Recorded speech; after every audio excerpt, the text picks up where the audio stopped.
Et bonjour à toutes et à tous et à toutes les personnes qui nous rejoignent aujourd'hui. Très heureux de pouvoir vous recevoir sur sur ce tour de table qui est une première pour PrestaShop parce qu'aujourd'hui nous avons la chance de réunir plusieurs de nos partenaires qui travaillent sur la verticale du paiement en ligne.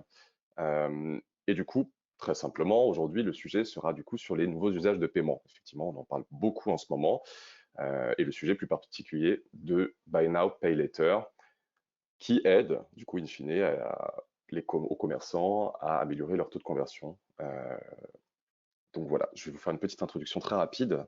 Alors, qu'est-ce que c'est que le Buy Now Pay Later? On peut le traduire en français par acheter maintenant, payer plus tard, tout simplement. C'est une des alternatives de paiement habituelles que l'on retrouve, comme par exemple la carte de crédit ou la carte de débit, le virement bancaire et autres. Ça offre une meilleure flexibilité de manière générale aux consommateurs en rendant accessible bon nombre de produits et services. Donc on parle alors de paiement fractionné ou paiement différé.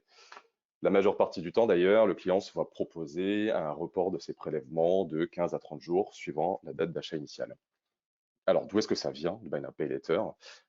C'est vrai que ça vient notamment d'un contexte qui a pu être parfois incertain quant au pouvoir d'achat. On peut dire que l'essor de cette méthode de paiement remonte d'ailleurs à la crise financière de 2008. Euh, et ça a offert en fait une possibilité de payer sa commande à une date ultérieure, qui est donc devenue en quelques années une vraie réassurance, vraiment solide, et aussi solide même que des modalités de livraison très avantageuses ou d'autres verticales que l'on peut retrouver aujourd'hui sur un site en ligne. C'est donc rassurant pour le client, mais aussi pour le commerçant, qui voit donc la facilité d'usage de ce type de paiement, de solutions de paiement largement s'améliorer avec le temps, comparé à l'association parfois un peu lourde avec certains organismes sur des crédits plus classiques peut-être parfois, comme ça a pu être le cas pendant assez longtemps. Donc pour des commerçants ou des e-commerçants qui, par la constante augmentation en fait de la compétition en ligne, doivent se focaliser de plus en plus sur l'expérience client, l'usage du Buy Now Pay Later fait donc sens aujourd'hui. Et les chiffres d'ailleurs parlent d'eux-mêmes. On peut dire notamment que selon une étude de la FEVAD en 2020, près de 15% des boutiques en ligne françaises ont mis à disposition une méthode de paiement fractionné. Et selon Opinionway, toujours en 2020, 31% des Français ont eu recours à ce type de solution. Alors maintenant, on se pose la question, quels sont en fait les utilisateurs majoritaires du Buy Now Pay Later? Une grande majorité va représenter davantage les adultes de la génération Z, donc plutôt moins de 25 ans, et les millennials. Donc on entend beaucoup parler aujourd'hui vis-à-vis de la consommation. Les raisons sont assez simples, c'est souvent même évident parfois que ce public possède moins de revenus que les actifs de plus de 30 ans notamment. D'autres chiffres assez intéressants qu'on peut retrouver aujourd'hui, notamment le pourcentage d'utilisation du Buy Now Pay Later en Europe et à l'international. Déjà, entre 2018 et 2019, on a une augmentation de 162% de l'utilisation du Buy Now Pay Later. Et pour les chiffres qui sont à peu près attendus, en Europe, on aurait une augmentation des parts de marché du Buy Now Pay Later, donc vis-à-vis de toutes les autres solutions de paiement en ligne, de 7,4 à 13,6%, et au niveau global, donc au niveau mondial, de 2,1 à 4,2%. Donc c'est très simple, on voit que en peu de temps, en 3 à 4 ans, certains chiffres donnent d'ailleurs 2023 plutôt que 2024, on aura un doublement des parts de marché sur ces verticales de paiement. Si on parle des marchands en particulier, il y a un réel impact du coup sur le taux de conversion. Des chiffres qui nous sont donnés d'ailleurs par vous, nos partenaires, en partie, donc on a essayé d'agréger à peu près. On peut parler de 15 à 40% d'augmentation de manière générale de la valeur moyenne des commandes, donc une augmentation du panier moyen, et aussi une augmentation à peu près de 20% en moyenne de l'augmentation de la fréquence d'achat. Donc cette réassurance fait office d'aide au retour finalement du client pour un achat sur un site en ligne donné. Donc ce qui est intéressant de remarquer, c'est qu'on ne parle pas ici en fait d'une prédation au crédit à tout prix, mais plutôt davantage d'une nouvelle alternative permettant de réduire les points de friction à la fois pour les marchands et bien entendu pour les clients. Donc je ne vais pas parler de tout ça tout seul aujourd'hui, bien entendu. J'ai grand plaisir d'accueillir plusieurs personnes. Alors on commence avec Jonathan Trépeau, Chief Revenue Officer d'Alma. Avec moi également Dimitri Kogut, Account Executive de Sezzle. Arueli Nojiri, General Manager Consumer Credit France de PayPal. Charlotte Gilbert-Petain, directrice recrutement client et partenaire chez Oni. Eric Petit-Fils, Country Manager France de Klarna, et Aïda Fèvre, Country Manager France de ClearPay. Bonjour et merci beaucoup de nous rejoindre aujourd'hui. Bonjour à tous. Bonjour à toutes et à tous. Bonjour tout le monde. Bonjour Aurélien. Bon, du coup, ça. Merci, bonjour à vous. Donc, c'est un plaisir de vous retrouver. On va plonger un peu davantage dans le sujet. Le premier chapitre qu'on va aborder, c'est le contexte du Buy Now Pay Later. Alors, déjà, pour vous expliquer, personne qui nous regarde aujourd'hui, très simplement, on aborde pas mal de sujets. Nous sommes plusieurs interlocuteurs autour de la table, donc nous avons décidé de préparer en fait la prise de parole en amont pour que tout le monde puisse avoir un peu son temps de parole et la possibilité du coup de répondre aux questions. Donc aujourd'hui, voilà, on parle du contexte du BNPL, de l'expérience d'achat et du parcours client. On va commencer avec les avantages du Buy Now Pay Later pour les clients finaux. Alors aujourd'hui, si je peux vous poser la question, qu'est-ce que les consommateurs recherchent en utilisant cette solution? Je vais laisser la parole à Rueli, peut-être pour nous en donner un peu plus. Merci. Bonjour à tous et merci à PrestaShop d'avoir organisé ce webinaire. Pour répondre à votre question, Aurélien, donc aujourd'hui, les consommateurs clairement cherchent à avoir une expérience fluide et cette expérience ne se limite pas à l'achat d'un produit ou un service, mais c'est un tout. C'est une recherche fluide sur les sites marchands, c'est des informations claires tout autour du parcours client, c'est la réassurance sur les conditions de livraison et remboursement, mais c'est aussi une réassurance sur les choix de moyens de paiement. Dans cette recherche d'amélioration de l'expérience client, les parcours de paiement fait partie. Et ça ne se passe pas seulement à la page de paiement, ça se passe bien avant. Un client parfois sait déjà avec quel moyen il va payer avant d'arriver sur les sites. Ça peut se passer sur la homepage, il doit être rassuré sur les moyens de paiement existants, mais aussi, surtout sur la page produit, c'est là où le consommateur va prendre la décision d'acheter. Mais ça continue bien après. En fait, une fois que le consommateur a reçu l'article, il peut avoir des remboursements dans lesquels aussi le paiement se voit affecté. Donc, pour nous, on pense que les consommateurs, ce qu'ils cherchent aujourd'hui, c'est avoir l'information tout au long de son parcours client. Donc, être informé quelles sont les conditions de livraison et remboursement, quels sont les moyens de paiement proposés. Il veut avoir le choix de la flexibilité dans les options de paiement et de financement. Il peut payer en une fois, en différé, en plusieurs fois. Il veut avoir la simplicité par une expérience qui est fluide, 100% digitale, sans avoir de longs formulaires à remplir et parfois même sans remplir sa CV.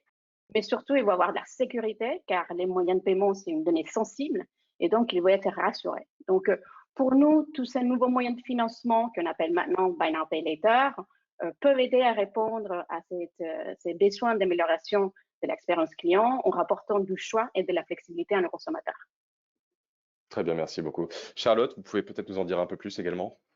Oui, alors du coup, moi, je voulais juste revenir sur les définitions du Buy Now Pay Later, parce qu'on parle beaucoup de Pay Later, mais il y a aussi du paiement fractionné. Donc aujourd'hui, on englobe finalement derrière ce message un paiement, comme l'a dit Rueli, soit différé, soit en 2, 3 et maintenant jusqu'à 12 fois. Et en effet, ce qu'attend le client par rapport à cette proposition, c'est finalement de reprendre la maîtrise de son budget. Moi, je ne suis pas toujours à l'aise, Aurélien, quand on se compare à la crise de 2008, parce que la crise de 2008, c'était une crise du risque et une crise financière. Aujourd'hui, on va dire qu'on est dans une crise sanitaire et les Français, mais les Européens, tous les consommateurs du monde aujourd'hui, ce qu'ils veulent finalement, c'est se faire plaisir. C'est aussi anticiper par moment des contraintes de la vie. Et donc, finalement, c'est maîtriser leur budget. Et certains vont maîtriser le budget en différent, certains vont maîtriser le budget en le sectionnant finalement, mais c'est ça qu'on va leur donner comme solution. Et on se doit pour ça 2 choses essentielles. La première, je dirais, c'est la transparence. C'est finalement, on peut le traduire par respecter la législation. Je rappelle que la législation, et ça fait des années qu'on la respecte chez Onet, elle a été faite pour protéger le consommateur. Et donc aujourd'hui, ça doit être transparent, c'est-à-dire il doit savoir combien ça va lui coûter, comment ça va se passer, c'est quoi l'éligibilité du produit. Et en effet, comme l'a dit Rueli, c'est pour ça qu'on doit l'expliquer le plus en amont possible du parcours. Quand je fais mon achat, finalement, avec quels moyens de paiement je vais pouvoir subvenir à mon attente et accéder à ça. Et chez Onet, on s'en rend compte parce qu'aujourd'hui, on est un observateur privilégié avec nos 10 000 partenaires commerçants et surtout la pénétration de 40% dans le e-commerce. On le voit aujourd'hui. Cette transparence, elle est indispensable. Et après, le deuxième, je suis en phase Arvélie, c'est la simplicité. Et la simplicité, finalement, c'est les bons éléments nécessaires. À un moment, on parle quand même de prêter de l'argent et donc à minima s'assurer de l'identité du client, c'est indispensable. Et après, il ne faut pas l'embêter avec des éléments plus importants. Si le marchand les a déjà, on part du principe never ask twice, donc on ne réinterroge pas, on utilise la donnée qui a été fournie. Et ça, c'est aussi grâce à des connecteurs comme vous, PrestaShop, et aussi grâce au PSP comme Pplug. Donc, merci à vous pour la simplicité de connexion qui permet, si je n'ai pas de bêtises en chiffres, aux 150 partenaires autour de cette visio, demain, de ne pas réinterroger le client. Et nous, on a un fonctionnement qui se dit que même en un clic avec un email mot de passe, eh ben, on peut accéder à ce moyen de paiement puisque chez Onet, on a créé ce fameux compte que 6 millions aujourd'hui d'utilisateurs exploitent tous les jours. Donc, c'est vraiment les deux mots, moi, je dirais, dans l'attente du client, c'est la transparence. Je sais exactement comment je vais accéder aux produits, super produits qu'il y a chez le marchand. Et le deuxième, c'est la simplicité d'usage. Merci beaucoup pour cette précision. Effectivement, de manière générale, c'est ce qu'on peut dire concernant l'expérience utilisateur in fine, qui a besoin toujours d'avoir justement cette notion de transparence autant que possible, qui est elle-même une notion de réassurance, hein, quelque part pour les consommateurs. Et bien entendu, la simplicité, aujourd'hui, c'est presque devenu une évidence. Ça n'est jamais toujours évident, mais là, pour le coup, effectivement, on va dans une direction qui fait que les usages doivent être de plus en plus simples, clairement, pour les utilisateurs. D'ailleurs, en parlant d'eux, quelles sont leurs habitudes de consommation, notamment vis-à-vis du paiement, Eric? Oui, alors ce qu'on a vu, nous, c'est qu'aujourd'hui, évidemment, on voit une tendance de fond qui est l'achat de plus en plus responsable et l'achat conscient. C'est-à-dire que les Français veulent se faire plaisir, mais en même temps, ils veulent être responsables dans la façon dont ils font des achats. Donc, on a vu quelques tendances de fond, hein, sur le marché français, comme d'ailleurs à l'international, qui est assez courant. Le premier, c'est que les Français, en fait, cherchent aussi déjà à anticiper leurs achats de plus en plus. On a fait une étude cet été auprès des consommateurs français et on s'est rendu compte au mois d'août que 10% des Français avaient déjà commencé leurs achats de fin d'année. 41% des Français nous disent en fait qu'ils font des listes d'achats, hein, des listes de souhaits de produits qu'ils veulent acheter et qu'ils partagent en fait avec leurs amis avant même d'acheter. Et surtout, ils sont volontaires d'avoir accès aux bonnes affaires, donc toujours effectivement être notifiés des produits qui auront effectivement une remise de prix et ce type de choses. Donc en fait, l'achat commence bien avant d'arriver effectivement sur le site du marchand de plus en plus et on voit cette anticipation qui est de plus en plus importante. Autre tendance de fond qu'on note évidemment, c'est évidemment le besoin de transparence et de sécurité. Donc ça, je suis d'accord avec les personnes autour de la table. On a mesuré aussi leur appétence par rapport à la consommation en ligne. Ce qu'on a mesuré, c'est que on a finalement 64% des Français qui continuent de préférer de faire des achats en magasin. Alors quand on mesure cette même mesure au UK ou en Allemagne, on a 49% au UK qui préfèrent faire des achats en magasin versus l'online et 51% en Allemagne. Et les raisons pourquoi aujourd'hui les Français sont encore un peu dubitatifs par rapport à l'achat en ligne, quand ils nous donnent leurs raisons, la première c'est parce que pour 49%, ils souhaitent effectivement toucher les produits avant de les avoir achetés. Mais souvent aussi, c'est une problématique par rapport à l'information, c'est-à-dire qu'il y a peu d'informations sur les délais de livraison, où il y a un coût de livraison qui est un frein effectivement à l'achat en ligne, ou ce qu'on note aussi, c'est la gestion et la politique de gestion des retours, qui est aussi une complexité en fait pour les consommateurs. Ils ne savent pas vraiment quand ils vont être remboursés, par exemple, lorsqu'ils font un retour en ligne. Donc tout ça sont des tendances de fond qui font qu'aujourd'hui, on a une appétence pour planifier à l'avance, mais en même temps, on a quand même un frein par rapport effectivement encore à l'achat en ligne par rapport à d'autres marchés qui sont souvent liés effectivement à de l'information et ce type de choses. Donc notre vision, nous, chez Klarna, c'est au-delà de la solution de paiement et de la fonctionnalité de paiement pour le consommateur, c'est d'apporter en fait des services en amont qui permettent effectivement à un consommateur de planifier, d'avoir accès aux bonnes affaires, d'être inspiré, d'être connecté avec des marques qui ressemblent ou qui peut effectivement, où il peut être intéressé. Et puis en aval, c'est évidemment aider le consommateur à gérer aussi ses livraisons au sein d'un même écosystème, quels que soient les achats qu'il a faits, ou ça peut être effectivement pouvoir gérer son impact carbone, ou bien sûr gérer ses retours, ou gérer ses repaiements par exemple. Donc on est vraiment dans une logique pour nous de paiement qui est effectivement au-delà simplement de la fonctionnalité de paiement, mais qui est effectivement un écosystème shopping complet. Et c'est où nous pensons effectivement une tendance de fond sur le marché, où on voit plus de consommateurs qui souhaitent consolider leurs achats à travers un seul écosystème. Merci beaucoup, Eric. Et Aïda, peut-être que tu veux rajouter quelque chose sur le sujet? Oui, je voulais juste rebondir sur consommer responsable. Moi, il y a un chiffre que j'aime bien, c'est 91% des moins de 35 ans déclarent leur défiance envers les établissements de crédit et de paiement. Ce chiffre-là, en fait, ce sentiment-là plutôt, il est renforcé évidemment par les crises successives. On en a parlé juste auparavant, les subprimes, le Covid, même si elles sont différentes, mais aussi par les coûts de ces solutions-là, les intérêts qui pèsent aujourd'hui sur une population et surtout la population jeune qui est largement fragilisée, qui a moins de pouvoir d'achat que ses aînés au même âge.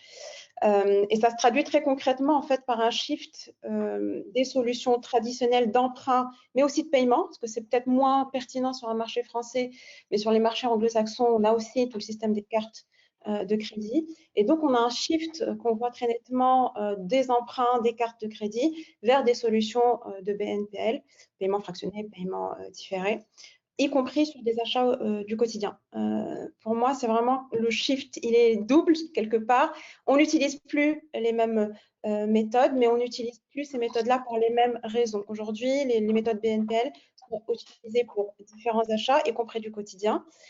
Donc, selon une étude qu'on a menée en septembre avec OpinionWay, 34% des moins de 35 ans déclarent avoir utilisé une solution BNPL pour des achats quotidiens, y compris mode. Donc, ça va même au-delà du chiffre que vous avez présenté. Et pour moi, enfin, ce shift-là, à la fois de consommation, de rapport aux méthodes de paiement, aux établissements de crédit, aux établissements bancaires, est à prendre en compte. Et notre réponse chez ClearPay qui d'ailleurs appartient au groupe Afterpay. Donc, on est fort de plusieurs années, de plusieurs géographies derrière nous, c'est qu'on est totalement gratuit en termes d'intérêt pour nos clients et on est totalement indépendant du système bancaire, crédit financier. Donc, on ne va pas venir derrière relancer le client, lui faire de l'upsell ou construire du moins un amalgame entre notre méthode et ce que peuvent proposer des banques. Merci beaucoup, Aïda. Concernant l'importance qu'ont les clients pour le choix des modalités et des moyens de paiement en termes d'expérience d'achat, que pouvez-vous rajouter, Dimitri? Oui, merci Aurélien. Donc là, en fait, nous constatons qu'il existe une combinaison entre commodité, sécurité et rapidité. Donc les jeunes générations qui constituent là la majorité des utilisateurs du BNPL, donc le Buy Now Pay Later, ils préfèrent un moyen simple et flexible de payer leurs produits. Donc ils n'aiment pas la paperasse, les retards et d'autres formes de tracas. Il faut que ce soit simple et direct. Donc là, aujourd'hui, nous vivons aussi à une époque où il est possible d'obtenir n'importe quelle information en quelques secondes du bout des doigts, et l'expérience d'achat globale doit aussi être adaptée à notre monde actuel, y compris les options de paiement. Donc, par exemple, ce qu'on avait vu dans les années 2010, nous avons assisté à un passage des magasins en ligne statiques à des magasins en ligne qui sont optimisés pour tout écran et tout appareil. Et aujourd'hui, nous constatons également le besoin de plus de flexibilité pour les paiements du e-commerce. Par exemple, chez Sezzle, nous avons vu que plus de 65% des transactions sont effectuées sur un appareil mobile. Donc, nous avons également développé notre offre en mettant l'accent sur le parcours du consommateur, que ce soit simple et facile. Et alors, lorsqu'on avait créé notre solution, nous avons examiné chaque processus et nous nous sommes demandé à chaque fois comment est-ce qu'on peut le simplifier. Et là, par exemple, quand je regarde le processus d'obtenir un petit prêt à la consommation à la banque, ben, c'est comme s'il avait fait exactement le contraire. Donc, avec nous, il vous suffit simplement de remplir 6 champs lors de l'ouverture de votre compte et vous obtenez une approbation instantanée lorsque vous achetez et vous utilisez notre solution. Ce qu'il y a aussi, c'est que les cartes de crédit et les prêts peuvent facilement endetter les gens et les priver d'opportunités. Donc, ils fonctionnent toujours avec des vérifications de crédit et dans le cadre de retard de paiement, ben, ils font appel à des bureaux de recouvrement. Nous, en fait, on ne veut pas que les gens s'endettent et qu'ils soient stressés par l'argent chaque mois. Et c'est aussi pour ça qu'on leur propose un moyen de paiement flexible et comme Eda l'avait dit, sans intérêt. Donc, en fait, pour résumer, voilà, notre service de paiement est plus rapide et plus facile que de demander un prêt personnel à la banque. C'est noté, merci beaucoup. Jonathan, je te laisse la parole. Oui, merci. Alors, premièrement, je pense que la priorité, c'est effectivement sur la question du choix. Aujourd'hui, le client, il veut être en autonomie, avoir le choix, et notamment sur les méthodes de paiement, et y compris sur des méthodes de paiement Buy Now Pay Later. Un bon exemple, un client avec qui travaille Alma, le slip français, dans le secteur de la mode. Il propose du paiement fractionné en 3 fois, mais il propose aussi du Pay Later en parallèle parce que ça répond à des profils de clients et des profils d'achat qui sont différents, et c'est ce qui permet de maximiser l'impact sur son business. D'autres exemples dans le secteur du sport, le Pape, qui est un des leaders d'équipement du sport premium en ligne, eux, ils proposent du paiement 2 fois, 3 fois, 4 fois avec des seuils d'éligibilité différents, et bientôt du paiement en 10 fois ou 12 fois pour des équipements qui sont beaucoup plus coûteux. Le deuxième sujet, alors on a parlé effectivement du X et de la vitesse de fluidité du parcours, notamment sur mobile. Alors, nous, quand on interroge nos clients finaux chez Alma, ce qu'ils nous disent, c'est qu'ils veulent payer soit en fractionné, soit en différé, mais en revanche, ils veulent que ce soit exactement la même chose qu'un paiement par carte bancaire classique en une fois. Et nous, ça a été l'obsession qu'on a développé le produit, c'est qu'il n'y ait aucune différence avec un paiement par carte. Ça suppose quoi? Ça suppose que pour un nouveau client, par exemple, il n'y a pas de création de compte qui est imposée. Ça, c'est un impact considérable sur la conversion. Ensuite, deuxième chose, c'est qu'il n'y a pas de redirection quand on arrive sur la page paiement. On est sur une intégration qu'on appelle in-page. Pareil, ça va avoir un impact considérable. Et enfin, bien évidemment, exploiter les données qui sont déjà disponibles, notamment plus haut dans le funnel, avec l'auto-remplissage des champs. Donc ça, c'est des points qui vont se cumuler, mais qui vont faire un écart considérable à la fin sur l'impact sur la conversion et sur le chiffre d'affaires global. Enfin, il y a un troisième point qu'on n'a pas encore évoqué, c'est quand même le sujet du taux d'acceptation. Alors, il faut savoir que quand un client va choisir une méthode de paiement en Buy Now Pay Later, qui va cliquer payer par exemple avec Alma, aujourd'hui sur 100 clients qui vont appuyer sur payer avec Alma, il n'y a pas 100 qui vont être acceptés, puisque derrière il va y avoir un scoring et on va accepter au moins de proposer ce paiement. Et donc là, aujourd'hui, ça peut être un élément qui peut être très déceptif pour le client final. Quand il a un paiement refusé, ça peut générer un abandon de panier. C'est pour ça qu'il faut être très vigilant sur ce KPI de taux d'acceptation. Chez Alma, on a un taux d'acceptation qui est supérieur à 90% en moyenne et 95% quand on parle d'équipement de la personne. Et ça, c'est possible justement grâce à un scoring qui est très élaboré et performant au niveau de chacun des clients qui souhaitent payer avec nos solutions. Merci beaucoup pour toutes ces précisions, Jonathan.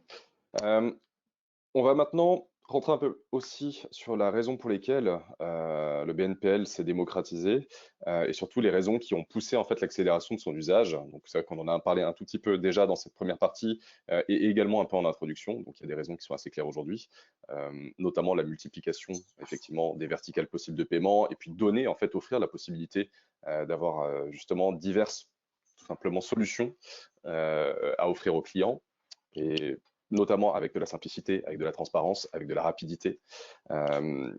Concernant cette démocratisation, Charlotte, qu'est-ce que vous pouvez nous dire justement?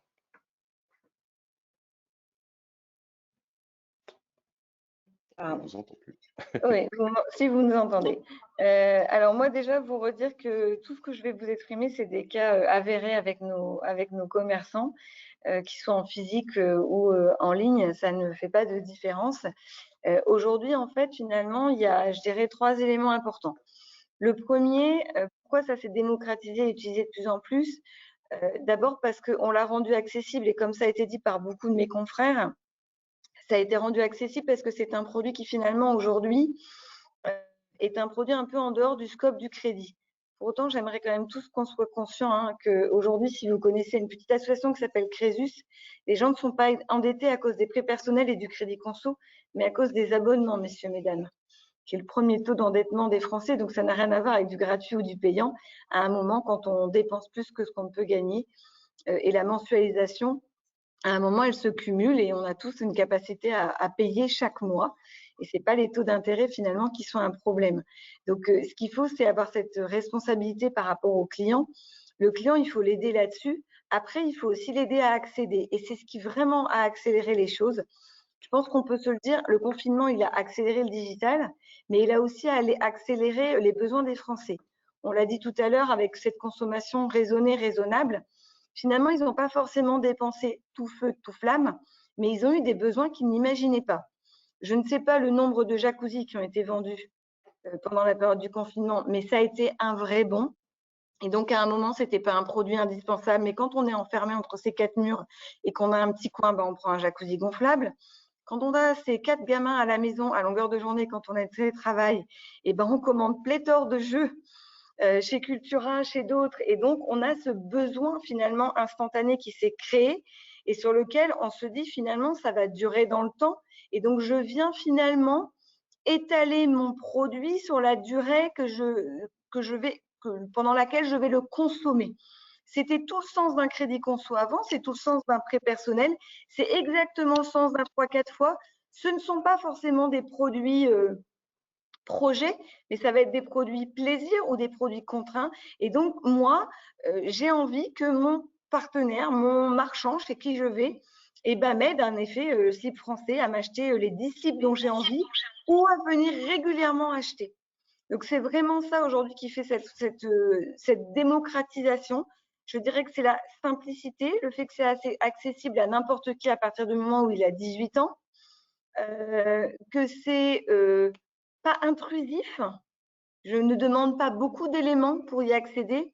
Et aussi, je trouve derrière, on a tous une responsabilité avec vous, marchands. Il faut qu'on ait un service client nickel, y compris en SAV. Et aujourd'hui, nous, c'est un des points clés chez nous, c'est que 100% de la gestion du SAV du client est gérée par nos équipes basées en France, qui sont des équipes, en effet, qui connaissent le crédit conso. Et même si c'est du paiement fractionné, à un moment, un accident de la vie, c'est pas que je n'ai pas de moyens, des trucs bêtes, mon numéro de carte bleue fonctionne plus, je me suis fait hacker, enfin, il y a plein de choses. C'est comment j'accompagne le client parce que c'est toujours un peu le pain point du moment. Et en tout cas, nous, on est vraiment aux côtés des consommateurs pour être avec eux parce que c'est, pour moi, c'est et le partenaire qui, vous êtes tous autour de la vidéo aujourd'hui, c'est votre image qu'on véhicule et puis c'est surtout la propre image du client qui, quand il a un petit pépin, le produit n'est pas arrivé ou il veut changer ses mensualités ou il veut changer son moyen de paiement. Ça nous est arrivé plein de fois pendant le confinement. Et ça nous arrivera encore, c'est comment on les accompagne au mieux. Et aujourd'hui, nous, on a un Net Promoter Score et notre grande fierté, c'est que ce qu'on appelle la solution client, ce que d'autres appelleraient le recouvrement, on n'est pas toujours obligé de recouvrer les clients, juste de la solution client. Les clients ici conseillés chez nous font ça très très bien, à un NPS positif. Donc, quand vous nous appelez, c'est généralement que vous avez un petit pépin. Et il est positif et c'est quelque chose qui nous tient à cœur et c'est hyper important dans l'image de marque et c'est ce qui fait aussi le reuse.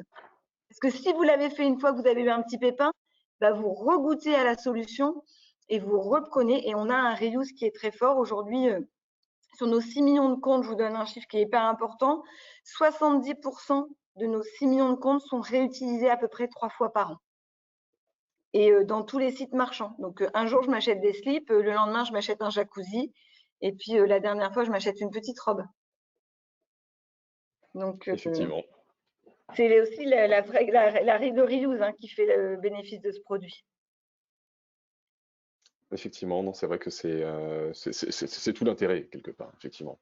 Dimitri, peut-être, vous pouvez nous rajouter quelque chose sur le sujet. Oui, bien sûr. Donc, nous avons mené des études dans plusieurs pays à travers le monde et nous avons aussi constaté que voilà, les raisons pour lesquelles les gens préfèrent utiliser une solution BNPL pour leurs achats en ligne sont les mêmes, donc non seulement en France, mais aux États-Unis, en Allemagne, en Inde. Donc pour ceci, prenons l'exemple d'un étudiant qui dispose de 200 € de revenus discrétionnaires par mois. Il aimerait s'acheter des nouvelles tenues pour l'année, mais il n'a pas assez d'argent pour les acheter en une seule fois et aussi il n'a pas d'économie. Donc, au lieu d'aller à la banque et d'obtenir un petit prêt à la consommation pour cet achat, où ils peuvent obtenir une autorisation et remplir des papiers, ils utilisent un fournisseur de BNPL tel que Sezzle et peuvent combiner un pouvoir d'achat de 3 mois pour pouvoir acheter leur tenue. Donc, ils aiment cette méthode non seulement parce qu'ils peuvent payer leurs produits, mais surtout aussi parce qu'elle est simple et rapide. Une autre raison, avec plus d'un tiers des réponses, est que les gens, surtout en Europe et la jeune génération, ils n'aiment pas de prendre des petits crédits pour des petits achats. Donc, les frais n'ont aussi pas de sens. Par exemple, j'ai acheté ma maison ici avec un taux d'intérêt d'environ 1%, mais en même temps, je vois des offres de petits crédits sur Facebook ou d'Instagram avec un TAEG de 20%. Je ne sais pas qu'est-ce que vous en pensez, mais personnellement, moi, je crois que c'est absurde.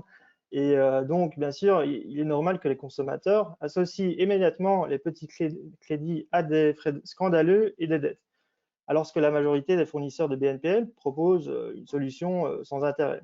Et enfin, il y a aussi le facteur de la durabilité et de la responsabilité sociale. Donc, chez Sezzle, par exemple, nous essayons de travailler avec des marques qui sont durables et nous avons aussi, par exemple, mis en place un programme dans lequel nous plantons un arbre pour chaque nouvel utilisateur inscrit sur notre plateforme. Je crois que c'est également un aspect qui prend de plus en plus d'importance et qui ne doit pas être sous-estimé.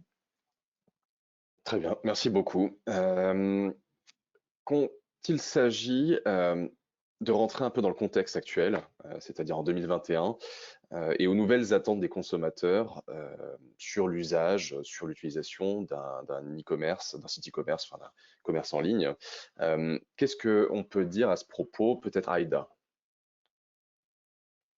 Oui, tout à fait. Il y a beaucoup de choses qui ont été dites, notamment sur la simplicité, le fait qu'au moment de l'onboarding, on demande peu d'informations. Donc en l'occurrence, chez ClearPay, c'est nom, prénom, adresse mail, date de naissance, lieu de naissance, et c'est tout. Donc pas de, comme le disait Charlotte, pas de choses intrusives. On ne va pas venir demander des données bancaires ou des données très sensibles. Ça, pour moi, c'est vraiment le premier pilier, le fait que ce soit simple, pas intrusif, rapide. On n'est plus à l'ère des dossiers papier qu'il fallait remplir avec des données personnelles bancaires. Évidemment, derrière, c'est pas magique. Hein. S'il y a un taux d'acceptation, c'est que il y a des algorithmes qui fonctionnent derrière. Nous, on a la chance de pouvoir, donc depuis 6 ans, avoir capitalisé sur notre historique et savoir en fonction des profils des clients, des modes de consommation, pouvoir délivrer ce taux de manière immédiate, instantanée, mais d'avoir quand même un peu d'intelligence derrière. Voilà, ça, sur ce premier pilier-là, je pense qu'on en a pas mal parlé. Sur le deuxième, et qui répond finalement à la question de pourquoi maintenant un tel engouement, pourquoi, alors que c'est pas nouveau, le paiement en plusieurs fois, bon, existe depuis longtemps. Le deuxième élément de réponse, c'est de se dire, et je pense que Charlotte, merci d'avoir souligné le point, au-delà de l'absence de frais, c'est tout l'aspect financier, j'insiste là-dessus.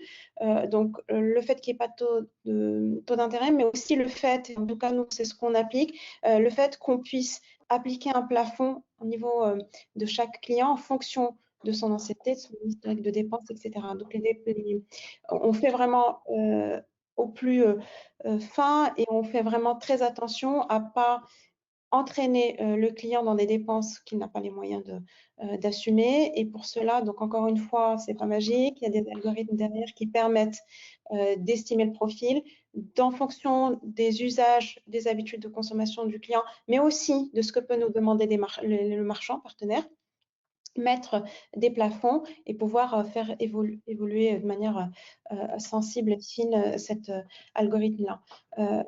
Donc, pour résumer, je pense que l'élément de réponse, et surtout en 2021, post-crise Covid, enfin, je ne sais pas si on est en post, on y est, à mon avis, toujours, c'est à la fois de la simplicité, un onboarding facile, l'impression de plus être totalement dans de l'intrusion par rapport à sa vie personnelle et en même temps avoir des éléments de garantie sur sa propre sécurité financière. Donc via l'absence de taux d'intérêt, via aussi le fait que les dépenses soient capées, via aussi évidemment le fait qu'il y ait des services clients. En tout cas, chez ClearPay, on a un service client qui répond au cas par cas et qui est totalement responsable de la relation avec le client final. Ça, je sais que c'est une question qu'on a souvent de la part de nos marchands partenaires. C'est évidemment nous qui allons entretenir cette relation-là, répondre aux clients et en aucun cas mettre à risque le marchand. Merci beaucoup, Aïda. Pour le mot de la fin vis-à-vis du contexte sur le Buy Now Pay Later, Arueli, je vous laisse la parole. Oui, simplement, je voulais réitérer ce qui a déjà dit. Nos clients cherchent à gagner du temps, avoir la fluidité, avoir le choix. Il y a des chiffres qui a sorti la FEVAD récemment qui disent qu'il y a un client sur 2 enregistre sa carte sur les sites marchands pour pouvoir aller plus vite la prochaine fois qu'il va sur ces sites. Et on sait que 40% de consommateurs en France utilisent un portefeuille électronique pour également pouvoir payer plus rapidement. En plus de ça, on sait, et ça c'est encore la FEVAD qui l'a dit, qu'un acheteur sur 2 a déjà utilisé plusieurs moyens de paiement dans les 12 derniers mois. Et comme tu viens de dire, Aurélien, 30% des consommateurs français ont déjà utilisé des moyens de paiement fractionnés. Donc, et clairement, les Français recherchent la fluidité, la flexibilité et le choix. Et c'est pour cela que des secteurs comme PayPal ont décidé de laisser le choix aux consommateurs de pouvoir payer en une fois ou en plusieurs fois en utilisant les moyens de paiement qu'il a déjà enregistrés sur son compte PayPal, que ce soit sa carte, son compte bancaire ou son solde, pour lui donner le plus de choix possible et le laisser choisir ce type de paiement ou financement, que ce soit en comptant ou en différé. Super, merci beaucoup pour ces infos. Bon, alors, on a fait très bien le tour vis-à-vis du contexte sur le Buy Now Pay Later. On va maintenant rentrer côté marchand, tout simplement, pour essayer de comprendre comment cette adoption du Buy Now Pay Later s'est passée de leur côté, pourquoi en fait ça s'est aussi bien passé quelque part. Alors, on a déjà bien sûr des éléments de réponse dans la première partie qu'on a abordée ensemble, mais aujourd'hui, le Buy Now Pay Later, ça peut paraître un peu nébuleux pour encore pas mal de personnes, peut-être qui nous regardent aujourd'hui d'ailleurs, pour parler des différents types de Buy Now Pay Later, donc différés, fractionnés. On a parlé de multiples possibilités de paiement en étalement x3, x4, x1, x2 aussi d'ailleurs, x10. Jonathan, peut-être, qu'est-ce que tu peux nous dire sur le sujet? Oui, alors pour synthétiser, donc quand on parle de Buy Now Pay Later, on parle de facilité de paiement à distinguer d'un crédit à la consommation. Donc, il y a d'une part ce qu'on appelle le paiement fractionné. Donc, généralement, c'est en 3 fois ou en 4 fois. La première échéance au moment du paiement. Et c'est le moyen de paiement Buy Now Pay Later le plus connu et utilisé en France, notamment. C'est un impact favorable sur le panier moyen, surtout le taux de conversion. Et on l'a évoqué sur le taux de réachat. Ensuite, il y a le paiement différé. Donc là, il n'y a pas de prélèvement au moment de la commande, mais simplement 14, 20 ou 30 jours plus tard.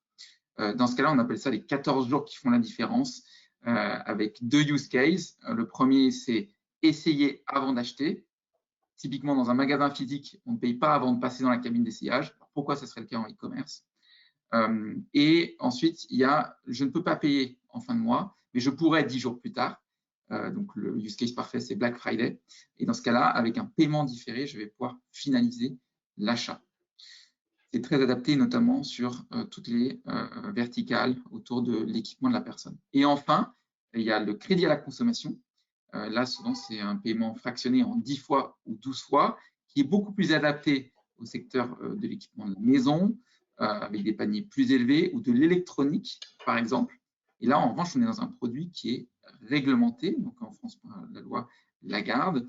Dans le cas d'Alma, on propose également du paiement en 10 fois et en 12 fois. Et ce qui est en revanche intéressant, c'est qu'il y a une révolution très importante, on va dire déjà amorcée sur la partie Buy Now Pay Later, donc sur moins de 90 jours. Et là, il y a une révolution qui arrive sur le paiement en 10 fois, 12 fois. Quand on voit le produit paiement en 10 fois ou 12 fois d'Alma, c'est complètement révolutionnaire en termes de parcours client, notamment grâce à l'open banking.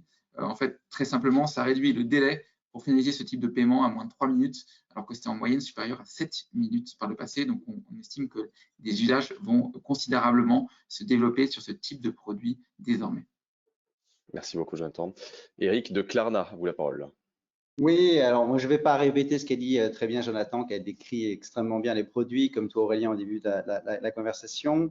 Nous, clairement, ce qu'on pense chez Klarna, c'est qu'effectivement, offrir la diversité des solutions de paiement aux clients, et ça a été dit par plusieurs acteurs ici autour de la table, est un gage de conversion. C'est-à-dire plus vous avez effectivement le choix, le consommateur va choisir le produit qui lui convient au moment où il fait un achat par rapport à un marchand ABC.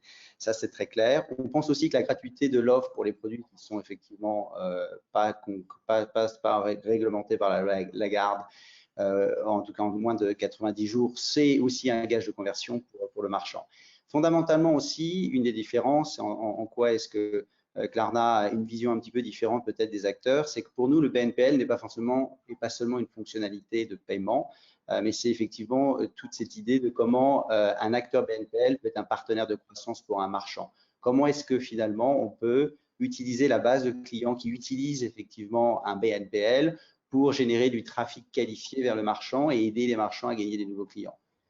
Et pour ça, effectivement, en amont, Klarna va avoir beaucoup de solutions, des programmes d'affiliation, va avoir des solutions pour apporter des expériences aussi in-store sur l'online pour et augmenter la conversion, mais également va utiliser ses canaux de communication auprès de sa base de clients pour mettre en avant la visibilité des marques partenaires auprès des clients et générer effectivement du trafic.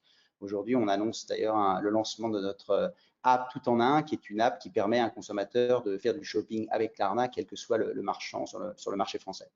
En aval aussi, c'est très important, c'est comment est-ce qu'un partenaire BNPL peut créer du lien, comment est-ce qu'on peut finalement aider les partenaires à reconnecter avec leurs marchands préférés sur la partie post-purchase, donc sur la partie aval, comment est-ce qu'on peut réinspirer le consommateur pour qu'il reparte sur le site du marchand et puisse effectivement faire des achats continuels.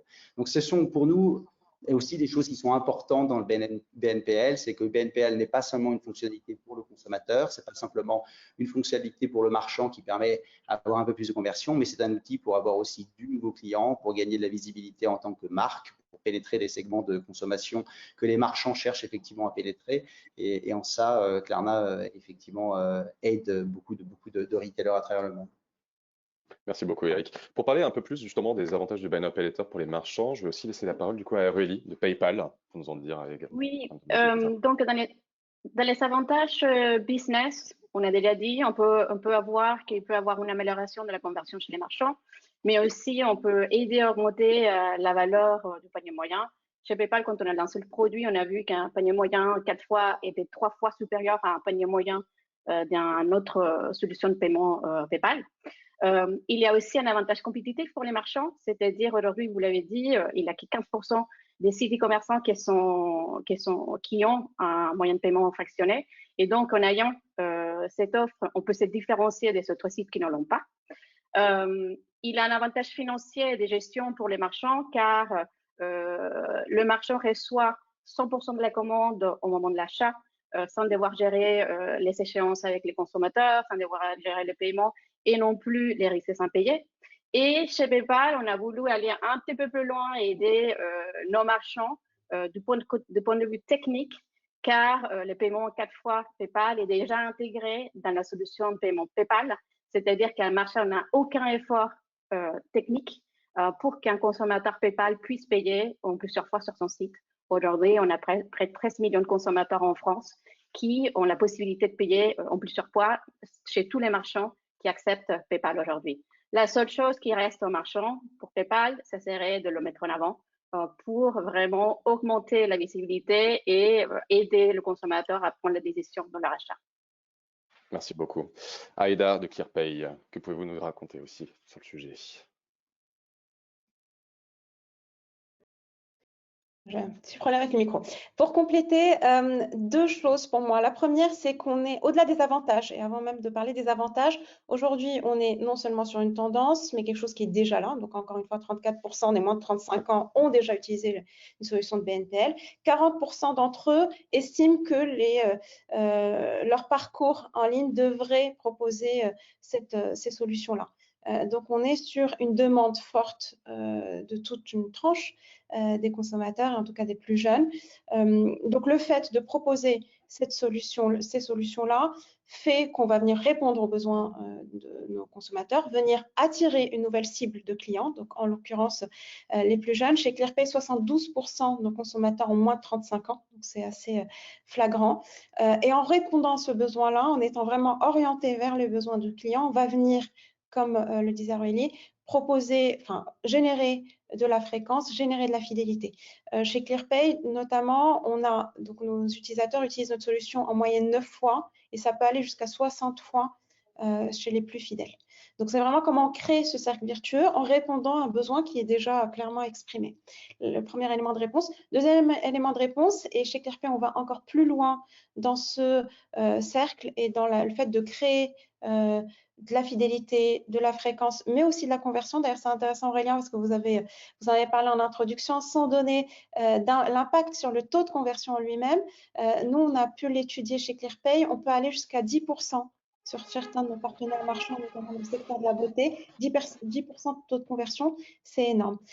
Comment on le fait? Donc, on a toute une politique des clients, ça on en a déjà parlé, mais on va aussi proposer d'impacter tout le parcours client. C'est-à-dire qu'au-delà de la méthode fractionnée, de pouvoir proposer à l'utilisateur de payer en plusieurs fois, on va venir également lui mettre à disposition une application de shopping, une plateforme de shopping où il va pouvoir retrouver toutes ses marques préférées, retrouver aussi tous les achats qu'il a fait, donc pouvoir monitorer ses dépenses de manière claire, se dire bah, chez tel marchand, il me reste tant à payer, chez tel autre, j'ai tant, et pouvoir avoir cette vision globale sur son application ou sur sa plateforme Internet.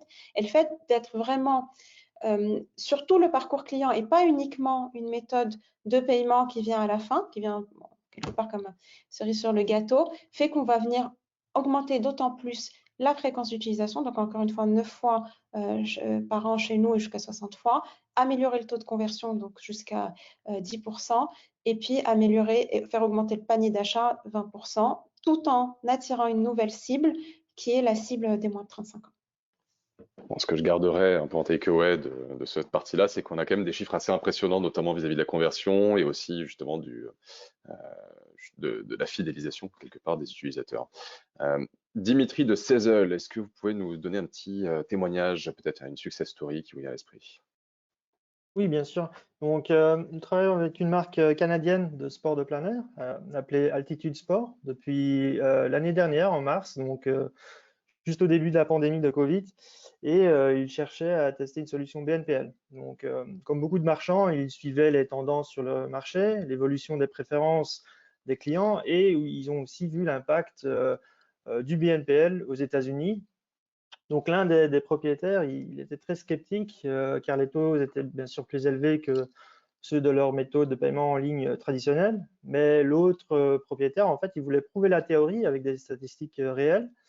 Donc, on a fait un test de 90 jours. Et après ce test, en fait, dans une période assez difficile et incertaine, ils ont pu obtenir des résultats très impressionnants. Donc, par exemple, ils ont obtenu une augmentation de 28% dans leur panier moyen, puis 33% d'acheteurs plus fréquents, donc c'est-à-dire des acheteurs qui ont acheté au moins 2 fois dans les 12 derniers mois. Ils ont aussi eu une augmentation substantielle du taux de conversion et aussi moins de retours, donc ce qui signifie qu'ils ont dû rembourser moins et garder une plus grande partie des revenus. Donc là, un an plus tard, en 2021, notre solution est devenue une forme de paiement essentielle pour eux et ils sont devenus l'un des sites du e-commerce les plus populaires du Canada. Et ce qui est frappant pour nous en Europe, en fait, c'est que nous voyons un impact encore plus grand ici. Nous avons commencé avec Sezzle à la fin de 2020 en Allemagne, et puis nous sommes aussi étendus à la France, à l'Espagne, d'autres marchés en Europe, et nous avons constaté des résultats, par exemple, le montant du panier moyen ici a augmenté de 49% en moyenne, c'est énorme. Et aussi, on avait vu un taux d'approbation de presque 90% en Europe avec des taux de conversion qui sont plus élevés qu'en Amérique du Nord, entre 10 et 20%. Donc, c'est vraiment des chiffres qui sont très, très forts et très impressionnants avec le BNPL ici en Europe. Oui, effectivement, je ne peux que confirmer. Merci beaucoup, Dimitri. On va rentrer encore davantage dans le vif du sujet, et ça sera notre dernier chapitre, pour parler de, en pratique, comment ça marche, c'est-à-dire comment on arrive en fait à utiliser une solution de Buy Now Pay Later. Les premières questions qu'on peut poser notamment, c'est par où est-ce qu'on commence, tout simplement, pour mettre en place ce type de solution. Charlotte de Honey, qu'est-ce que vous pouvez nous dire sur le sujet? Alors déjà, ce qu'on peut vous dire, c'est grâce au trio Pplug, PrestaShop et Onet, déjà c'est plug and play. Donc ça peut être déjà la première étape, c'est comment je branche la solution. Donc ça, c'est plug and play. Avec Onet, ce que nous on fait, c'est qu'on anime les forces de vente de Pplug et donc ils sont capables de vous donner tous les KPI dans chacun de vos secteurs d'activité pour savoir un petit peu ce qu'on peut attendre. Je peux vous donner un exemple. Un taux de pénétration des solutions Buy Now Pay Later va varier entre 3 et 70% en fonction de votre secteur d'activité. Donc ça, c'est très, très différent et ça, c'est des informations que nous, on regarde de tout notre panel de partenaires et que l'on donne. On anonymise tout, mais on va vous parler de votre secteur d'activité. En effet, ça augmente le panier moyen entre 20 et 40%. Donc ça, c'est aussi important et ça booste la conversion. Ça permet aussi de la fidélisation et de la rétention client. Puisque aujourd'hui, il faut que vous en ayez conscience, 30% des Français annoncent changer de site marchand ou de magasin s'il n'y a pas de facilité de paiement.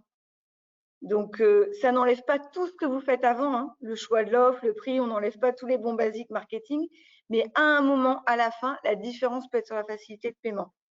Donc, la première étape, c'est la simplicité. La deuxième étape, c'est comprendre son marché.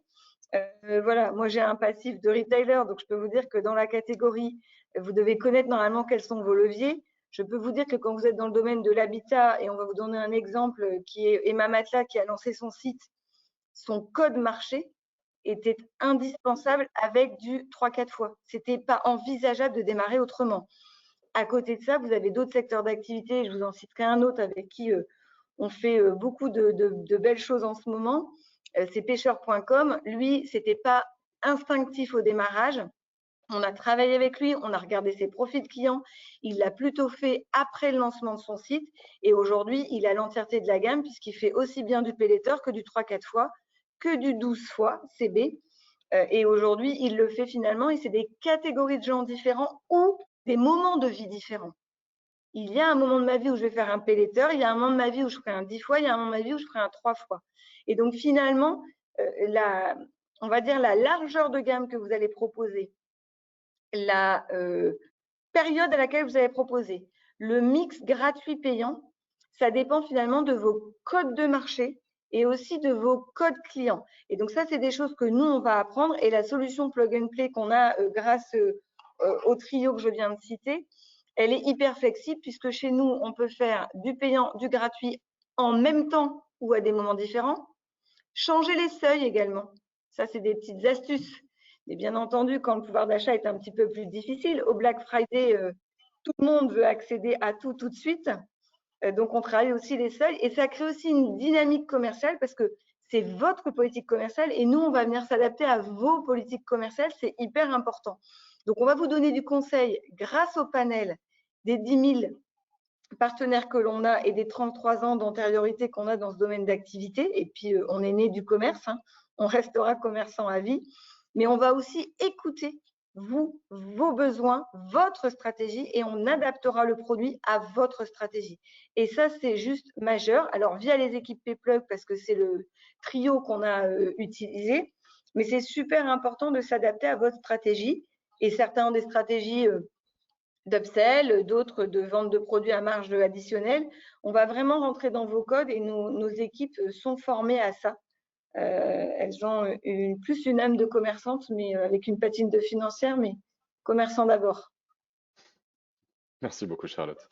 Eric de Clerna, j'ai quelques questions à vous poser sur la typologie de marchands qui seraient peut-être prioritairement concernés, le zonage géographique, est-ce qu'il y a un chiffre d'affaires minimum ou des verticales à privilégier aussi? Qu'est-ce que vous pouvez m'en dire?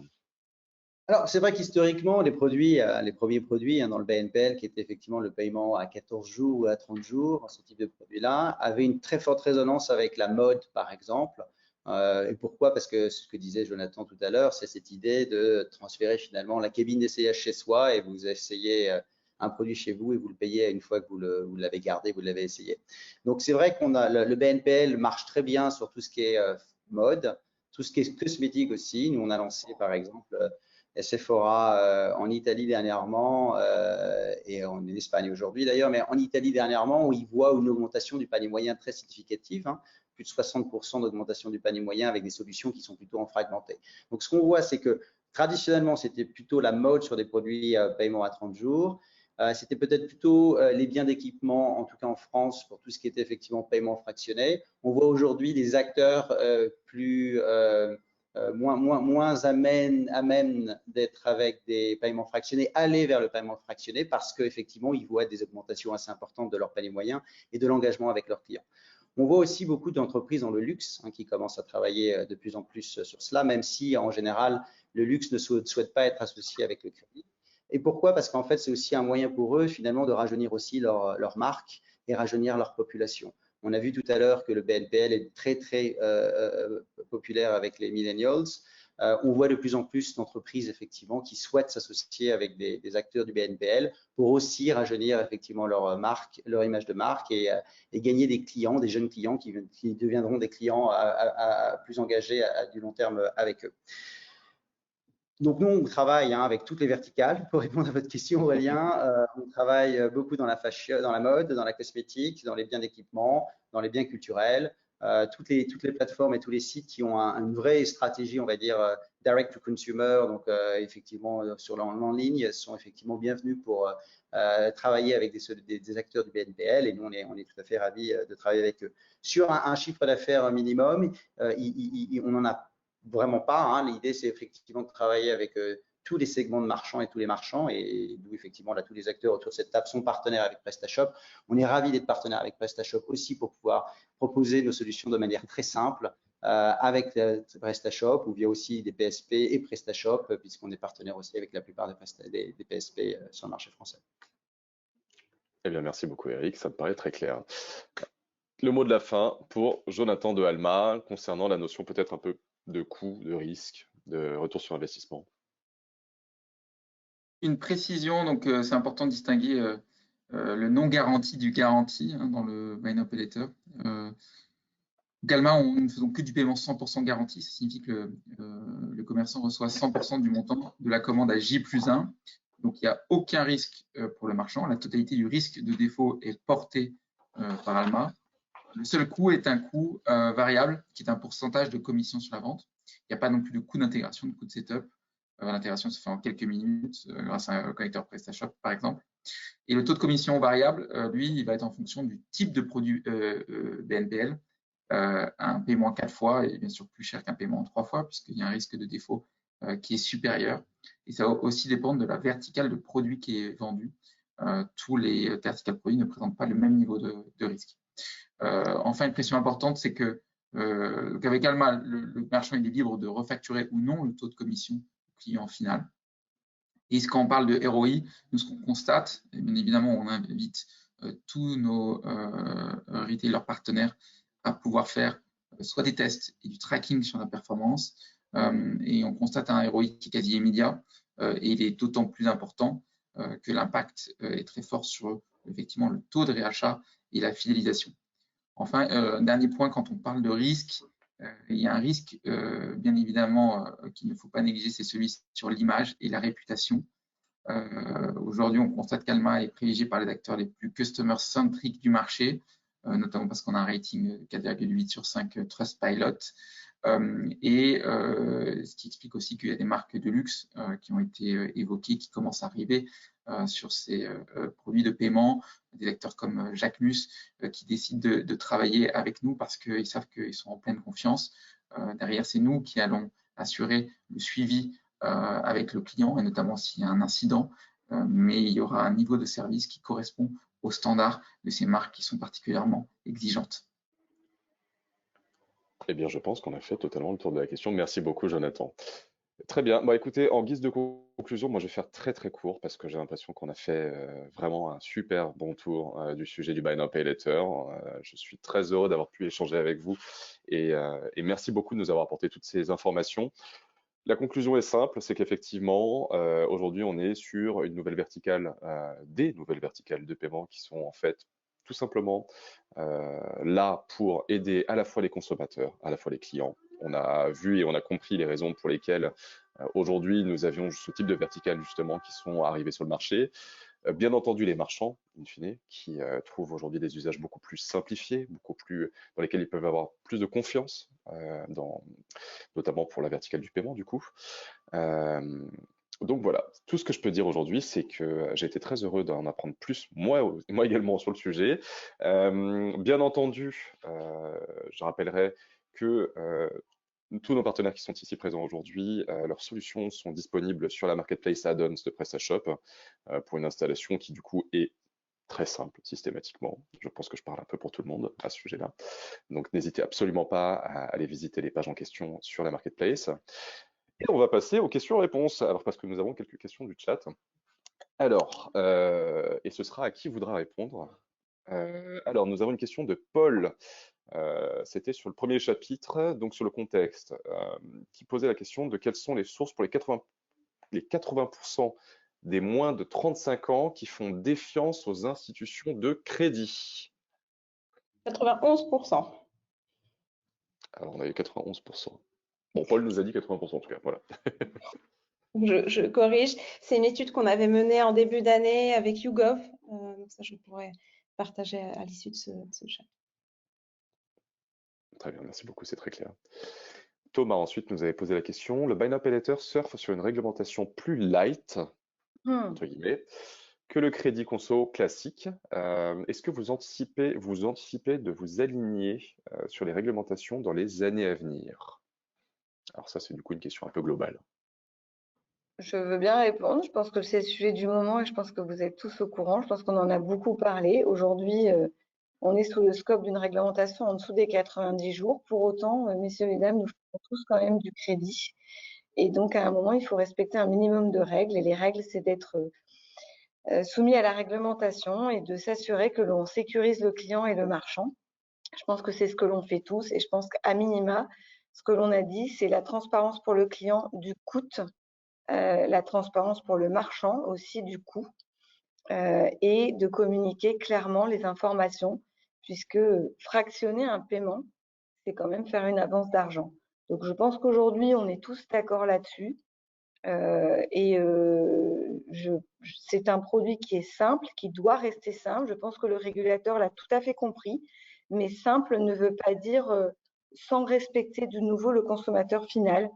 Donc vraiment, indiquer le coût, c'est le minima, et prévenir le client et donner les informations au client avant, pendant et après, mais comme tout basique de service que l'on fait pour un consommateur. Donc, la réglementation, elle est en train de regarder le produit. Je pense que nous devons tous travailler sur le sujet et j'espère qu'on ne vivra pas ce qu'a vécu l'Angleterre, mais je ne donnerai pas le nom puisqu'il y a un des partenaires autour de la table qui sait le sujet, mais je pense que si on est tous rigoureux et qu'on fait tous très attention et ce qui est en train de se mettre en place, je pense qu'on arrivera à garder cette belle facilité de paiement avec une simplicité d'usage. Après, quand on est sur des durées plus longues comme le 12 fois, on sait tous à un moment qu'on est obligé de regarder quand même la solvabilité du client. Alors, il y a des moyens, open banking, comme ça a été dit par Jonathan, ou si on ne l'impose pas au client, on peut faire aussi un choix juste de confirmation et d'analyse rapide sans souscrire à un ensemble de pièces. Mais si on est tous très consciencieux dans le métier, ça continuera comme aujourd'hui. Je veux juste rebondir là-dessus. Merci Charlotte. Il y a deux éléments importants pour moi. Le premier qui est effectivement donner de l'information, être transparent, être encore plus vigilant là-dessus. Mais très concrètement, ce que changerait une loi, on est sur du conditionnel aujourd'hui, juste pour donner un peu plus de contexte sur le marché français, c'est pas encore d'actualité. À mon avis, avec le contexte électoral, ça sera peut-être compliqué sur les prochains mois. Le sujet aujourd'hui, il est au niveau européen, au niveau de Bruxelles. Donc, il y a déjà un travail qui est en cours. C'est déjà une réalité. Ce que ça impliquera de manière très concrète, c'est sur la partie onboarding, ce qu'on va venir demander aux clients comme information. Donc, effectivement, pour pouvoir anticiper, il faut donner de l'information, être transparent à chaque étape. Donc, c'est pour ça qu'avoir un service client, c'est important. C'est pour ça qu'avoir des CGV très transparentes, c'est important. C'est pour ça qu'au niveau du paiement, quand on clique sur le paiement plusieurs fois, il faut qu'on ait un minimum d'informations disponibles et transparentes pour le client. Mais si une loi passe, ce que ça changera, c'est qu'on va venir demander probablement, je parle en conditionnel, plus d'informations et des informations un peu plus précises.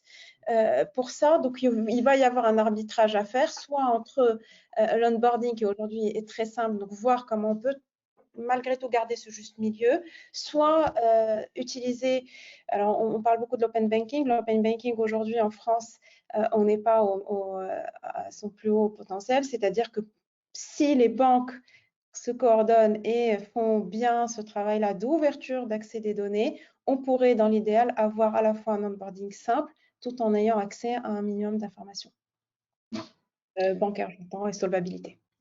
Juste pour information, juste qu'on ne se trompe pas, hein, dans la réglementation, même si elle n'évolue pas, nous sommes tous soumis à la LCBFT, quoi qu'il arrive de toute façon. Totalement. Aujourd'hui, il y a quand même des minimums de contrôle qui sont faits, d'où le fait qu'on demande quand même quelques informations. Mais de nouveau, voilà, la réglementation, elle est européenne, et je suis complètement d'accord, Aïda, il faut qu'on en ait conscience, ce sera dans tous les pays. C'est pour ça qu'il faut faire attention dans tous les pays, qu'il n'y a pas des fichiers positifs dans tous les pays. Ce n'est pas le cas de la France ni de la Belgique. Et donc, c'est à nous aussi d'être rigoureux dans les algorithmes que l'on met en place voilà, de donner accès à ce produit à un maximum de clients sans les mettre dans l'embarras. On en a beaucoup parlé. Je pense que ça, c'est des travaux qu'on fait ensemble, mais pareil qu'on aborde avec vous, marchands, sans aucune difficulté. Donc, il y aura des évolutions. Aujourd'hui, je pense que les acteurs plutôt en tout cas historiques, ont déjà anticipé ça. Et en tout cas, je peux vous dire que pour nous, ça ne changera rien finalement au parcours que l'on a mis en place. Absolument. Moi, je tiens juste à dire qu'on est tous d'accord. C'est l'intérêt de chacun finalement de protéger le consommateur. Au final, on est sur une logique d'engagement de long terme sur les différents marchés. On a une responsabilité de s'assurer effectivement qu'on prête de manière raisonnable et responsable auprès des consommateurs pour protéger le consommateur, puisque un consommateur qui est protégé, c'est un consommateur qui utilisera de nouveau effectivement ces solutions-là. Donc, c'est l'intérêt de chacun des acteurs autour de la table de travailler main dans la main avec les régulateurs. Et chacun ici autour de la table est en discussion avec les régulateurs. Donc, il y a une écoute et une discussion qui est courante avec cette volonté de à la fois permettre l'innovation et en même temps responsabiliser les acteurs et faire en sorte qu'on protège aussi les consommateurs sur tous les marchés à travers l'Europe. Super. Bon, je pense qu'on a très bien répondu à la question de Thomas. On passe à la question de Gildas qui posait la question du minimum de panier client pour payer en plusieurs fois. Alors ça, je pense que ça dépend un peu de tout le monde. 4 Qui euros. veut prendre la parole? Alors 4 euros à ma gauche.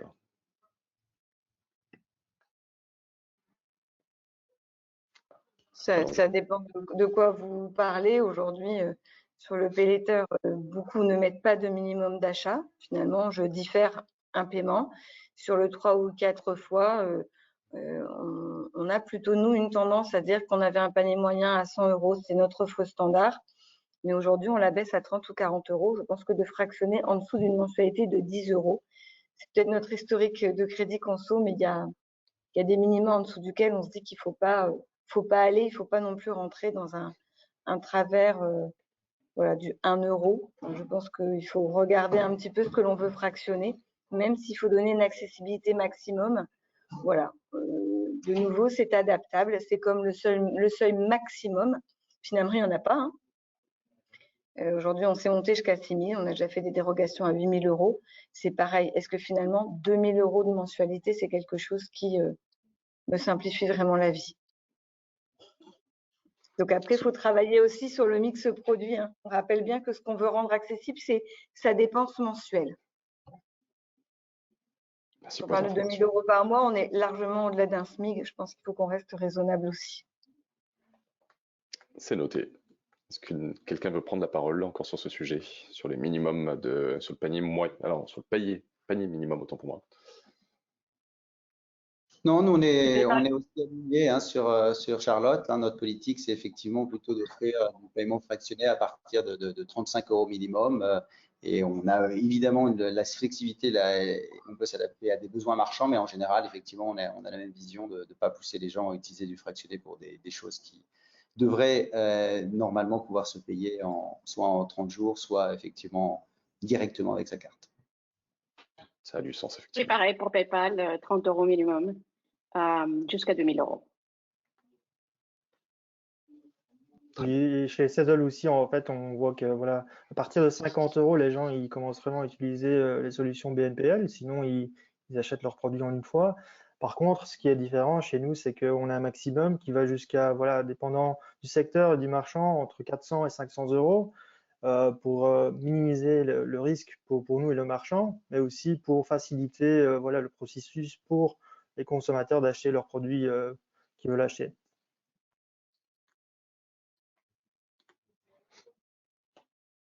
Très bien, c'est noté. Rien à rajouter? Eh bien, on va pouvoir passer sur la question de Marc-Henri. Alors, le Buy Now Pay Later est une obligation en Suisse dès le début du e-commerce. Écoutez, moi, j'apprends quelque chose là pour le coup. Avez-vous une expérience différenciée selon les pays et cultures, surtout en Europe? Bon, je pense que c'est une question très large qui peut amener des C'est réponses très larges aussi. Alors, si vous avez 30 une, secondes pour répondre. une question très large. Peut-être que moi, donc on est une entreprise européenne qui a un footprint. On a une implantation assez forte, effectivement, au UK, en Allemagne, en Suisse, en Autriche, dans les pays nordiques, aux Pays-Bas, maintenant en Italie, en Espagne et en France. C'est vrai que ce qu'on voit, c'est que les consommateurs ont des demandes différentes. Par exemple, le Pay Later, acheter à 14 ou 30 jours, c'est quelque chose d'extrêmement populaire en Allemagne.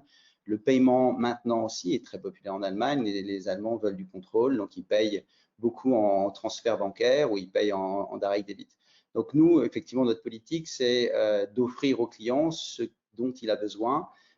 Et effectivement, on a une vision de customiser d'une certaine manière l'offre produit par rapport au marché, même si ce dont on s'est rendu compte dernièrement dans nos études, c'est que quel que soit le consommateur dans les différents marchés, bien sûr qu'il y a des différences culturelles, mais globalement, les problématiques par rapport à l'e-commerce restent fondamentalement les mêmes. C'est des problématiques de flexibilité, de situation de paiement, de friction dans l'expérience d'achat, c'est des problématiques de gestion des retours. Donc oui, il y a des différences culturelles, mais il y a aussi quelque part des fonds communs. Donc notre tendance à terme, ça va être de proposer effectivement au client la totalité des offres de paiement à travers un bouton, et c'est le client qui finalement choisit l'offre qui correspond à son besoin. Ça peut être de paiement maintenant avec une carte, et dans ce cas-là, on n'est plus effectivement complètement dans le contexte du PNPL, mais c'est une solution de paiement qui répond à des besoins, comme effectivement aller vers des produits plus réglementés.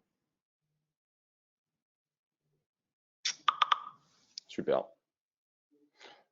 Alors après, comme l'a dit Eric, c'est pareil, nous on observe dans beaucoup de pays, puisqu'on a installé dans beaucoup de pays, et on était déjà avec du crédit conso et on avait du paiement fractionné. En effet, comme il a été dit, j'avais pas non plus l'astuce de la Suisse, parce que c'est pas un pays dans lequel on est. Mais en effet, il y a des codes qui se sont créés dans des pays. On sait que le Buy Now Pay Later, vraiment le paiement différé, est un vrai standard, par exemple en Allemagne. Donc voilà, on a des pays plus ou moins adeptes de mode de paiement. Le Pay Later, il arrive finalement aussi en France et dans d'autres pays. Alors avec d'autres éléments qui sont quand même en ce moment beaucoup discutés chez les commerçants, c'est que payer en différé, ça incite les clients à acheter en quantité et à faire beaucoup de retours. Et ça commence à poser des questions un peu éthiques à nos commerçants et qu'on peut comprendre sur l'empreinte carbone. Donc, il y a des vraies réflexions aussi à mener là-dessus. De nouveau, c'est une vraie offre et il faut l'utiliser avec, moi je trouve, avec parcimonie, avec ambition commerciale et avec ambition sociétale. Donc, les pays aussi ont cette influence-là. Et je pense que l'Allemagne est en train de se poser beaucoup de questions parce qu'il y a une antinomie finalement entre le mode de paiement qu'ils ont plébiscité et leur engagement très sociétal. Et on sent aujourd'hui que c'est en train de se poser question. La pénurie des matières premières va aussi poser question. Quand vous n'avez que 5 vélos, vous êtes peut-être embêté qu'il y en ait 3 qui partent chez le client pour qu'il y en ait 2 qui reviennent après. Donc, c'est aussi tous ces sujets-là qu'il faut adapter au moment. Donc, je pense que les pays aussi évolueront. Mais en effet, il y a des choses qui s'imprègnent dans le temps et puis après qui évoluent. Mais il y a des façons de consommer dans des pays différents que d'autres. On sait aussi que le rapport au crédit est très, très, très, très différent en Angleterre que dans d'autres pays. C'est un pays de revolver. On va lire sur la partie internationale, oui. Donc le paiement, culturellement, est une réalité très locale. Donc on utilise des moyens de paiement différents par marché. Et donc effectivement, sur les usages, les produits Buy Now Pay Later, ça peut varier. Alma est présent également en Allemagne, en Espagne, en Italie, en Belgique, et bientôt dans l'ensemble de l'Europe continentale. Et on se rend compte que effectivement l'Allemagne, c'est un pays plutôt avec des taux d'usage qui sont importants sur la partie paiement différé, simplement, et même c'est un produit différent d'un point de vue technique, puisque c'est du paiement sur facture, historiquement, ce qu'on appelle Open Invoice, à partir d'un virement bancaire et pas d'une carte de paiement, ce qui est très différent d'un Pay Later en France, paiement différé qui va se faire sur la base d'une carte de débit essentiellement. Donc ça aussi, c'est des enjeux d'un point de vue technique qui peuvent aussi impacter les parcours utilisateurs. Donc l'enjeu, c'est effectivement de s'adapter souvent à la réalité locale pour proposer le produit qui est le plus adapté, qui va correspondre aux usages. C'est beaucoup plus dur d'évangéliser avec un nouveau produit, même si je suis d'accord avec ce que dit Eric, globalement, avec la maturité sur ces produits-là, on a vocation à proposer les différents produits sur l'ensemble des marchés qui vont répondre à des use cases qui peuvent être différents. Juste pour conclure là-dessus, de manière très concrète, effectivement, chaque pays a des réglementations différentes, des usages différents. Enfin, il y a un rapport à la consommation et des habitudes qui sont différentes. La manière avec laquelle nous on répond, elle est très simple, c'est que dans chaque pays, on va avoir un expert et des experts paiement, et on va avoir aussi une entité juridique, donc des responsables juridiques d'une part. D'autre part, c'est de s'assurer que d'un point de vue produit, on ait suffisamment de flexibilité, et donc pour ça, ne pas avoir un fonctionnement totalement international. Donc nous, au niveau du groupe Afterpay, on est australien, puis on s'est implanté aux États-Unis, et aujourd'hui, on est européen au Royaume-Uni, France, Italie, Espagne, et on a vraiment cette politique-là d'être le plus agile et le plus souple possible, notamment au niveau de nos produits. C'est pour ça que quand on arrive sur des marchés où on constate qu'il y a des besoins différents, des habitudes différentes, on est à même de pouvoir proposer et d'adapter notre produit. Merci beaucoup, Ida. Alors, on va passer à une question, mais je pense que celle-là, on va pouvoir y répondre très rapidement. On n'a plus beaucoup de temps. De Gildas, qui nous avait déjà posé la question du panier client et qui demande du coup s'il y a un minimum de chiffre d'affaires du marchand. Mais ça, on a déjà répondu à cette question-là finalement dans la dernière partie, dans le chapitre 3. Donc là, c'était plus une question justement plutôt de verticale différente, mais qu'il n'y avait pas justement de manière générale de questions. Je pense que bon, je vois que vous confirmez en hochant la tête, mais qu'il n'y a pas nécessairement de problématique de ce point de vue-là. C'est plug and play, donc vous pouvez vous connecter sans aucun problème pour les solutions données, bien entendu, en dehors des domaines d'activité interdits par le paiement fractionné. Donc, alcool, drogue, armes. Voilà. On ne l'oubliera pas, bien entendu. Alors, j'ai une question qui est dirigée directement pour Jonathan. Alors, vous avez dit que le coût du Buy Now Pay Later peut être répercuté sur le consommateur. Est-ce tout ou partie du coût? Qu'en est-il pour les autres acteurs? La personne en question, qui s'appelle Fakri, n'a pas très bien compris le modèle économique de chacun. Alors, attention, c'est vrai qu'on rentre un peu trop dans le détail. Je pense qu'on va pas pouvoir trop épiloguer là-dessus. Mais Jonathan, je laisse répondre sur ce que vous avez dit justement concernant le coût du Buy Now Pay Later et sa répercussion sur le consommateur. Oui, alors pour répondre à Fakri, donc sur le Buy Now Pay Later, quand on parle du moins de 90 jours, donc ça peut être du 3 fois ou du 4 fois, donc le marchand est complètement libre de refacturer donc la totalité du coût variable au client final, ou en partie, ou pas du tout. Alors il y a des market practices différentes en fonction des verticales. On voit que dans l'équipement de la personne, c'est plus rare que les frais soient refacturés au client final. Mais dans d'autres secteurs, c'est tout à fait des pratiques courantes. Après, quand on arrive en revanche là sur les questions de crédit à la consommation, donc par exemple du paiement 10 fois ou 12 fois, la réglementation est différente, puisqu'il y a un taux maximum qui peut être refacturé au client final, et au-delà, ça doit être pris en charge par le marchand. Et là, on arrive sur des subtilités qui sont un peu plus des subtilités légales, qui vont peut-être moins intéresser notre audience aujourd'hui. Super, c'est très clair, merci beaucoup. Alors, je vais avoir une question, une question cas pratique de Christy, qui commercialise des produits en France entre 2 000 et 6 000 euros, produit plutôt onéreux. Pensez-vous qu'une solution Buy Now Pay Later et paiement fractionné en plus de 10 fois soit possible sans frais? Qui veut prendre la parole? Sans frais client ou sans frais marchand? Je n'ai pas eu de précision sur le sujet, je suis désolé. Alors, donc de 2000 à 6 000 euros, oui, c'est possible. Il y a des solutions, puisqu'on peut aller jusqu'à du 60 fois, on peut même aller au-delà de ça. Pas de problème. En gratuité pour le client, je ne connais pas exactement votre secteur d'activité, mais je pense que pour le coup, c'est un vrai service client. Je pense qu'à un moment, la gratuité totale n'est pas celle que j'encouragerais. Maintenant, je ne connais pas votre secteur d'activité. Il y a des secteurs dans lesquels c'est devenu une référence et vous allez avoir du mal à lutter contre. Aujourd'hui, nous, les services que l'on fait en 10 fois, nos marchands ont plutôt tendance à les faire payer aux clients, maintenant dans un taux très mesuré. Donc, pour moi, je n'inciterai pas à du gratuit, sauf à des périodes promotionnelles ou sur des clients que vous avez peut-être topés dans votre segmentation CRM ou autre. Ça aussi, ce sont des choses qui peuvent se faire. Nous, on a déjà été imbriqués et on continue à le faire sur de l'animation client typée VIP, Gold, ce que vous voulez. En tout cas, je serais plutôt favorable à vous conseiller de partir sur un service payant parce que c'est un vrai service vu la durée, c'est un vrai engagement que vous faites aux côtés de votre client et qui va le pousser à acheter vraiment un article assez onéreux et à faire de la gratuité de façon sporadique en animation commerciale ou en animation client. Noté. Très bien. Est-ce qu'une autre personne veut prendre la parole sur le sujet?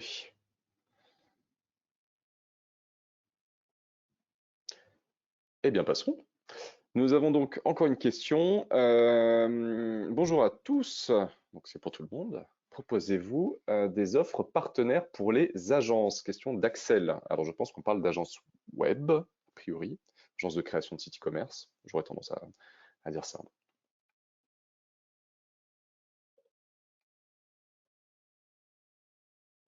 Alors, chez Oné, on parle. Excuse-moi, Charlotte, vas-y.